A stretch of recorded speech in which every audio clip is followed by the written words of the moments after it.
Hello Year 11, this is now lesson 5 in the unit 2.5 response and regulation.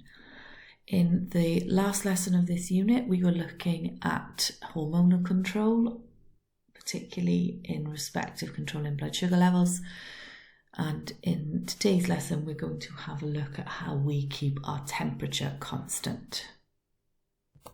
At the end of the last video, I asked you to complete pages 24 to 27, which were past paper questions based on the work that we'd covered in that video. So the first thing I'm going to do in this one is to go through the answers to those questions. So if you can, please now mark your answers to pages 24 to 27. So firstly, page 24, insulin has an important role in the control of blood glucose. What type of substance is insulin? It is a hormone, so you should have underlined the correct answer. Make sure that when you do exam questions, you follow the instructions, and if it says to underline, you underline rather than circling or doing anything else. Part B, use your knowledge to complete the following sentences about the control of blood glucose. As blood glucose level rises, insulin is released from the pancreas. You need to make sure that the spelling of that is correct. They won't accept if you put an E at the end of pancreas. The insulin travels in the blood to the liver. The liver then converts the excess glucose into an insoluble form called glycogen. Again, make sure you're being careful with your spellings because glucose, glycogen, very similar words. Just make sure you're getting those spellings correct. The last part of this question then, question C. Some people have a medical condition in which they cannot control their blood glucose. State the name of this condition and describe one method of treating it. Now, obviously from what we did last lesson, you should have been able to recognise that that would be diabetes. And you could say either type 1 or type 2 or just diabetes.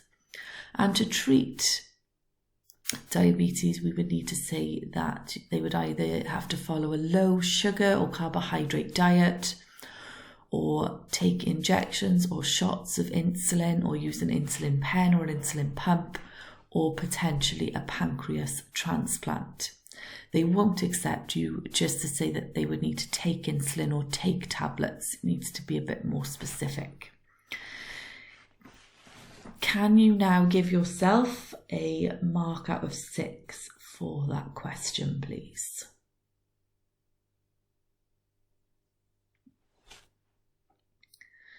So question 2, which is on page 25. The list below describes processes involved in the control of blood glucose, but they are in the wrong order. Write down the numbers of the process above in the right order to complete the sequence correctly. 2 have been done for you. So the first step is number 3, blood glucose levels rise. It would then be number 2, the pancreas detects the rise. Followed by number 5, the pancreas releases insulin. Then number 1, the hormone enters the bloodstream.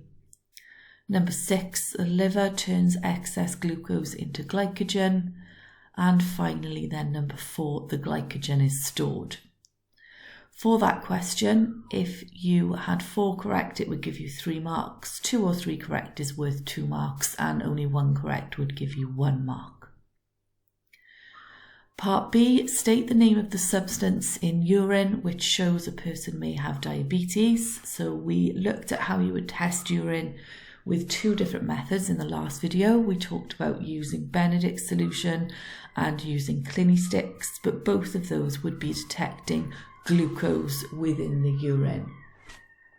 Again, for this question, they won't accept you giving the answer sugar. So part C, the table below shows the percentage of people in Wales with diabetes between 2006 and 2010. Calculate the increase in diabetes between 2006 and 2010. So in 2006, the percentage was 4.1. In 2010, the percentage is 4.9. So we have an increase of 0.8%. Part 2, most of the increase in diabetes is due to a rise in type 2 diabetes. One doctor working with diabetics in South Wales has called for a tax on chocolate. How could a person's lifestyle possibly lead to type 2 diabetes? So for this one, you could refer to them eating too much fat in the diet and too much carbohydrate in the diet. So there'd be 1 mark for each of those. So referring to eating or consuming too much fat, and referring to them eating or consuming too much sugar or carbohydrates, but please don't shorten carbohydrates to carbs. Or if you haven't got those first 2, you could also be allowed to say that they could be eating too much energy, too many calories, but they won't accept too much chocolate.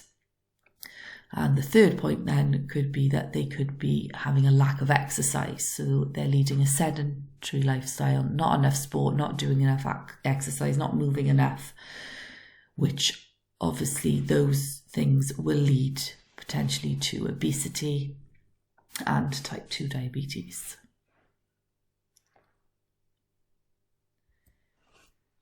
Okay, page 26. Now we have this question. Anna has been a diabetic for 6 months. She injects herself with insulin before meals in order to control the level of glucose in her blood. Like all diabetics who have not been injecting insulin for very long, she finds it difficult to get the dose correct. Before every meal, Anna carries out the following procedure. Number 1, measures the concentration of glucose in her blood.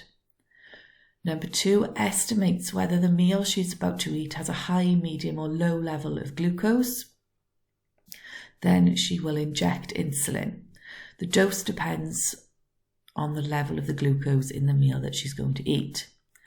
2 hours after the meal, she measures the concentration of glucose in her blood again. Anna records all this information on an app called Glucose Buddy on her iPhone. The chart below shows Anna's complete record for 1 day on Glucose Buddy.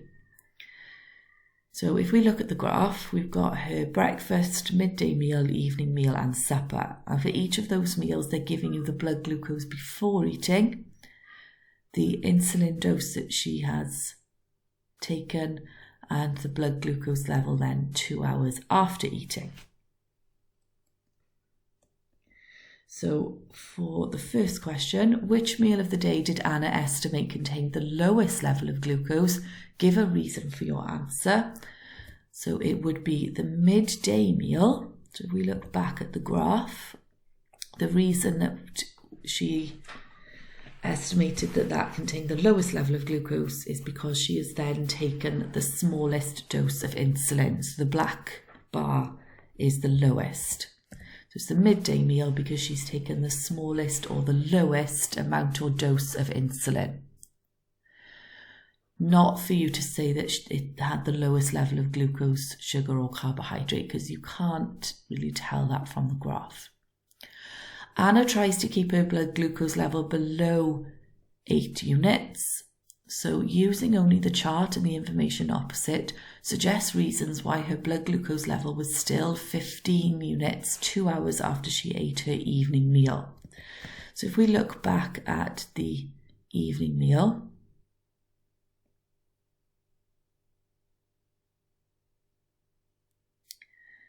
you can see that after eating the meal, blood glucose 2 hours after eating is still 15.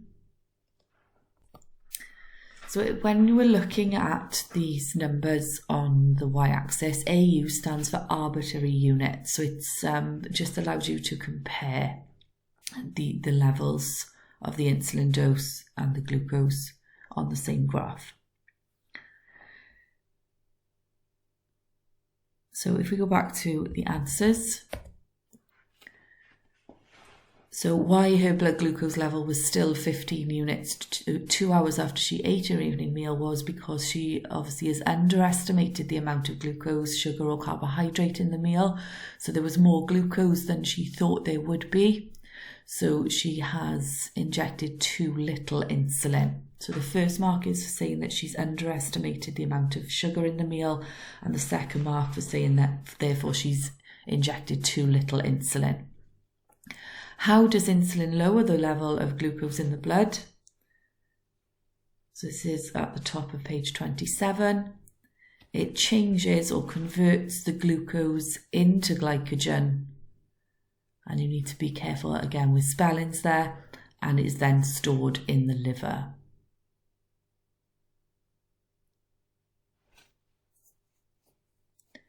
Okay, again, you give yourself now a mark out of 6 for this question. So we're now going to move on to today's lesson. And in today's lesson, we're going to be learning to explain how we control the temperature of our bodies. So temperature was one of the factors that we discussed last lesson as being part of homeostasis. So one of the things that we need to maintain at the correct level. We are significantly warmer than our surroundings. So inside your body, as you're carrying out respiration, you are converting the energy within food, so chemical energy, into various different types of energy in your body. But a lot of the energy that you are converting that chemical energy into is heat. We need to maintain our body at a constant temperature. However, because we are so much warmer than our surroundings, we're constantly radiating heat into the environment. So if you look at the picture on the screen there, we've got a thermal image of a baby. So you can see the parts of the body there that are the hottest. So the hottest parts of the body would be looking white.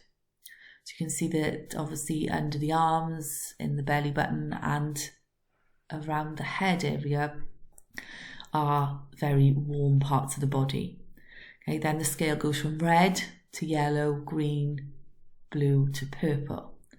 So you can see that the environment around the baby is blue and purple, so the coolest, whereas the parts of the baby's body are all very warm.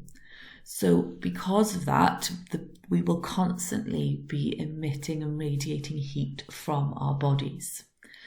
So our bodies then need to replace that heat in order to allow us to stay at the correct temperature. So the correct temperature for humans is 37 degrees. So your body temperature needs to be maintained around 37 degrees. So that the reactions inside your body that are being controlled by enzymes are able to happen at a fast enough rate.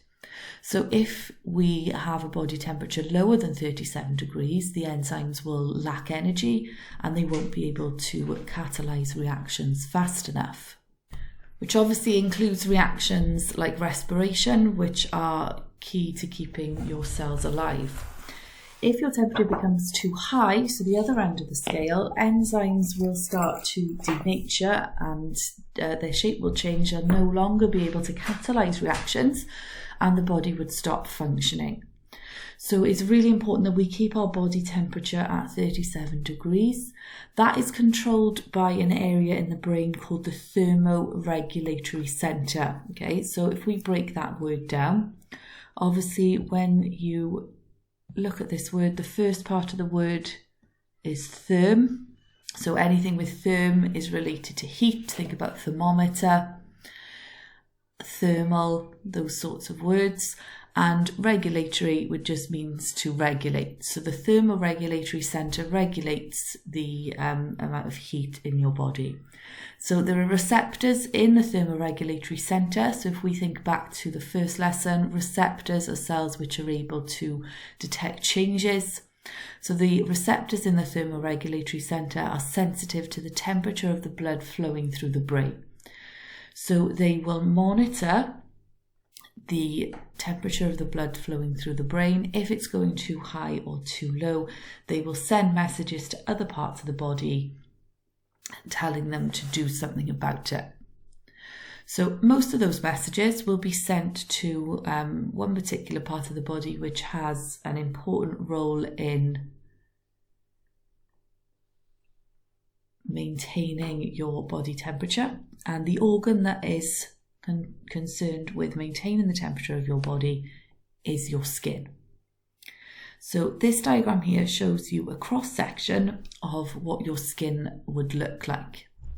So as you can see, the skin is made up of a number of different layers, and in each of those layers there are certain things which will help you to maintain a constant body temperature.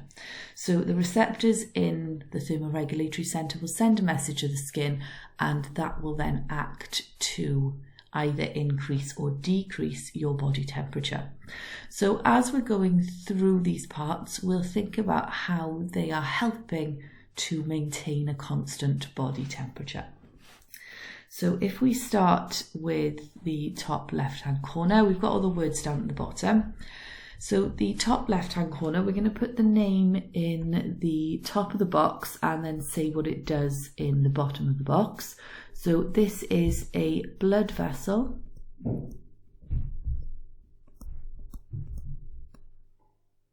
near skin surface.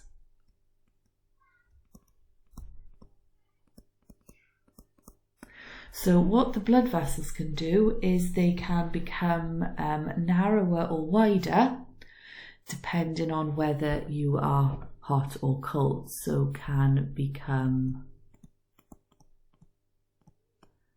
narrower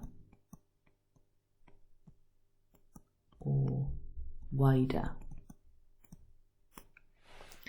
So imagine a situation where your body is very warm.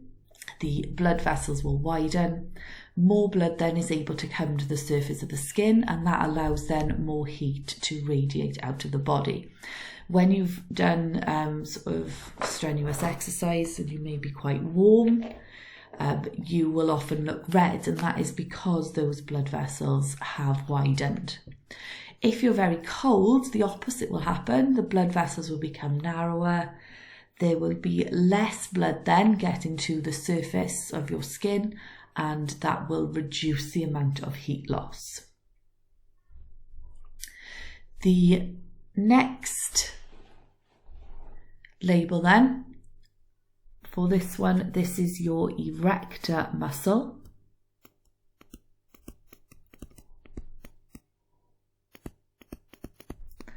So the erector muscle, as you can see in the diagram, is attached to this structure here. So we'll label this one as well. So this is the hair.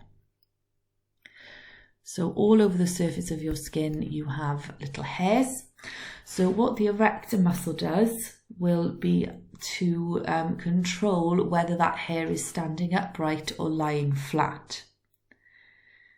Okay, so the erector muscle can erect the hair. Okay, and for the hair we'll write can be erect or lay flat against the skin.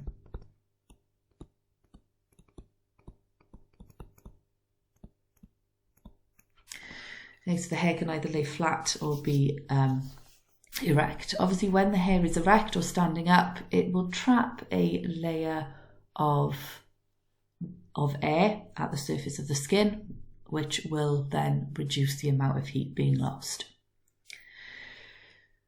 So the box we've left out in the middle, we need to label as the sweat pore, and this is where sweat is released onto the skin surface.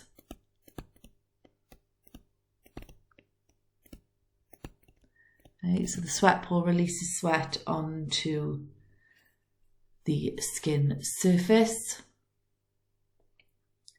Obviously that sweat then that's on the skin is able to evaporate, and as it evaporates, it uses heat from the surface of your skin, cooling you down. The sweat is made in this structure here, which we're going to label next, which is called the sweat gland. So the sweat gland is responsible for producing sweat. Okay, so the sweat gland produces the sweat, which is then released through the skin onto the skin surface via the pore. These two boxes we've missed out here are just giving you the names of the layers of the skin. So the top one is called the epidermis. Okay, so that's just the top layer of skin cells, and then the next label down is the dermis, and you can see that within the dermis we've got all of these different structures, so the hairs, the muscles, the blood vessels, which will help with control of body temperature. So this next label on the other side, this is the next layer down, which is the fat layer. And obviously that fat layer is helping with insulation, so preventing heat being lost. And finally then we have the sensory cells. So these would be the receptor cells in the skin that we've discussed earlier in this unit, which are able to detect touch, pain, temperature, etc.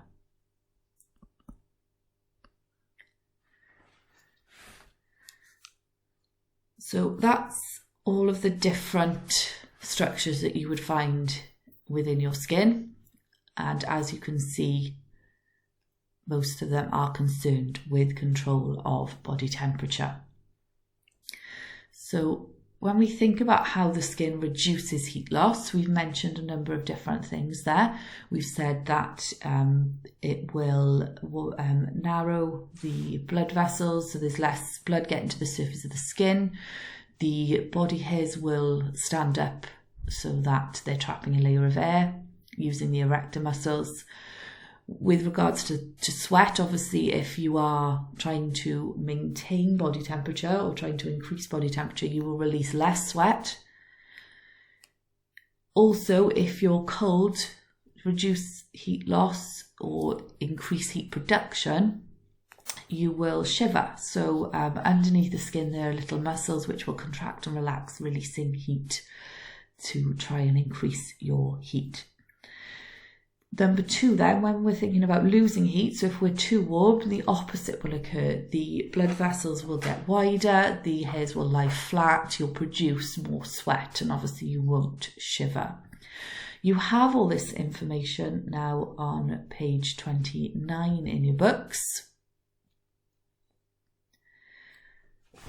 So temperature control, thermoregulation, you've got all of this information there. So responses to decreased body temperature. Now this is the scientific word for this narrowing of the blood vessels. It's called vasoconstriction. So blood flow through the skin is reduced, so heat loss is decreased and body temperature will increase. We also, as I said, we will shiver because there are little muscles contracting and relaxing underneath the skin, releasing heat.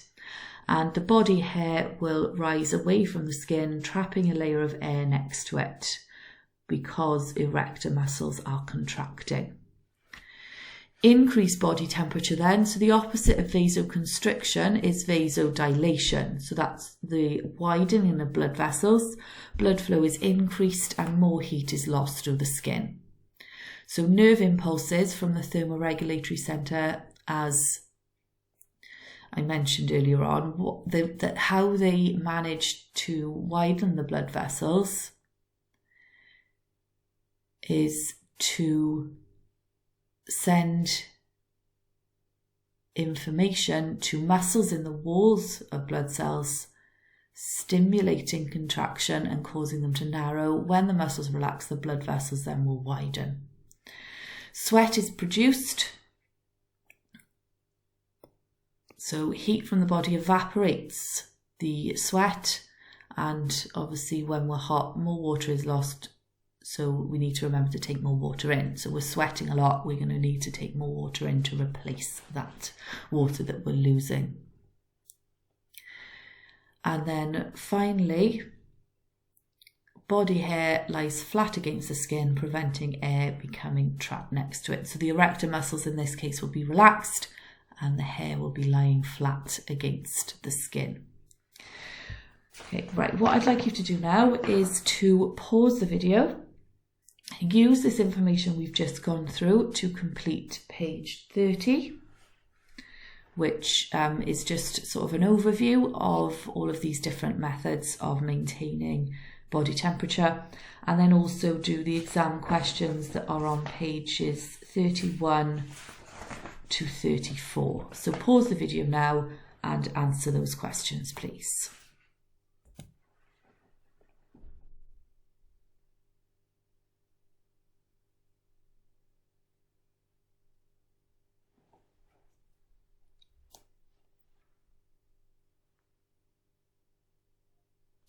Okay, so we're going to go through these answers. So number 1, when it is cold, our skin acts to reduce heat loss. The hair erector muscles, and you could have used the diagram to help you with this. It tells you on the diagram that the hair erector muscles contract and make the hairs stand more upright. This traps warm, still air close to the surface of the skin, so less heat is lost by radiation. Number 3, sweat glands stop making sweat. Blood vessels near the skin surface get, as you can see in the diagram, narrower. So less blood gets near to the surface. This reduces heat loss by radiation.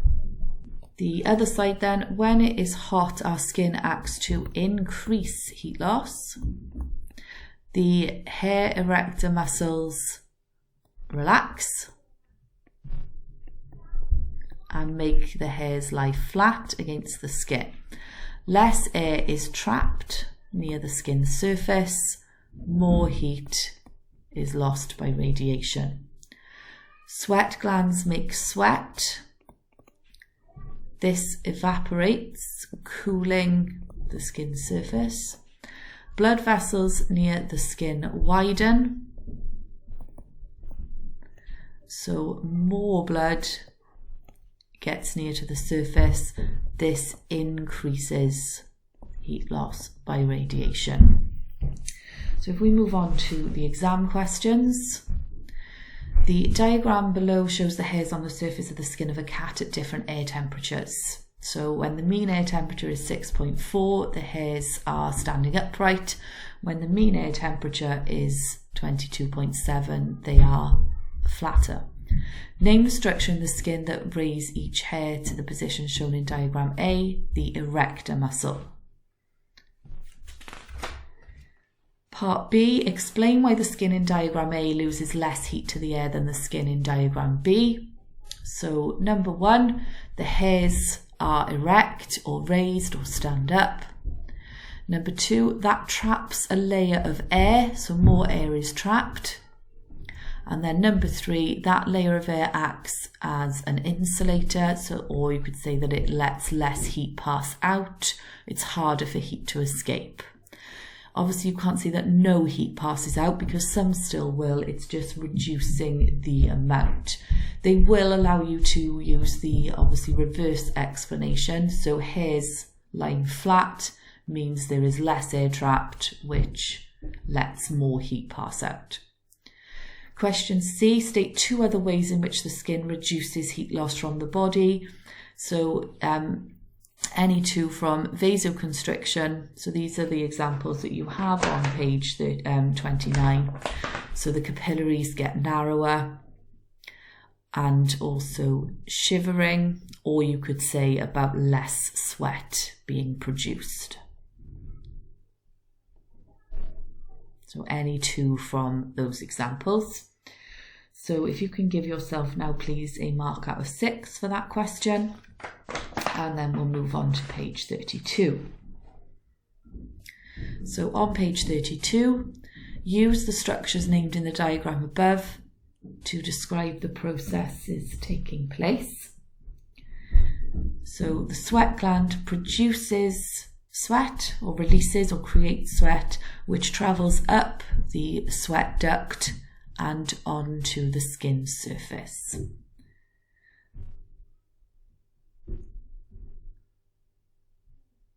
Okay, so the sweat gland is producing sweat, which travels up the sweat gland onto the skin surface. In the next diagram then, you were shown what would happen when sun cream is spread out onto the skin surface. Use the information in both diagrams opposite to describe and explain how sun cream affects temperature control. So it blocks the pore, so sweat then can't get out onto the surface of the skin.